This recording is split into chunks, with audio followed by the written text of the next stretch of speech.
من يعاني من السعال يجب عليه بالطبع الذهاب إلى الطبيب أولاً، لكن هذا موجه الآن للأشخاص الذين لا يملكون رعاية طبية جيدة. ولكن إذا كنتم تريدون مساعدة أنفسكم يمكنكم صنع شراب السعال بأنفسكم، وأشهرها هو شراب السعال بالبصل.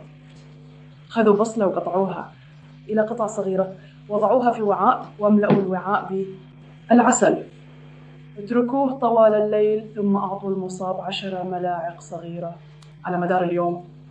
يمكنكم بالطبع استخدام الفجل بدلاً من البصل، منه تعطون فقط 5 ملاعق صغيرة على مدار اليوم، لكن الفجل حار جداً للأطفال على سبيل المثال. يمكنكم أيضاً إضافة اليانسون النجمي إلى شراب السعال من البصل والعسل، ثم لن يكون طعمه سيئاً للغاية.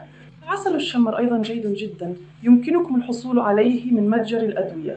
عسل الشمر أيضاً جيد جداً حتى في حالات الإسهال وحرقة المعدة، أو إذا كنتم تعانون من الارتجاع بشكل عام يمكنكم استخدام عسل الشمر. يمكنكم أيضاً وضع شراب السعال في زجاجات صغيرة وتناوله بعد كل وجبة.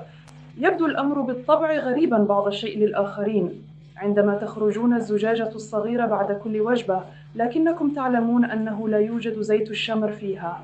يمكنكم أيضاً النوم على الجانب واستخدام الطين العلاجي، مما يساعد على المدى الطويل في مكافحة التهاب المريء أو التهاب المعدة. مكافحته. علاج منزلي معروف ضد السعال من إيرلندا هو الزبدة. تأخذون ملعقة صغيرة من الزبدة وتضعون عليها كمية كبيرة. أضف السكر.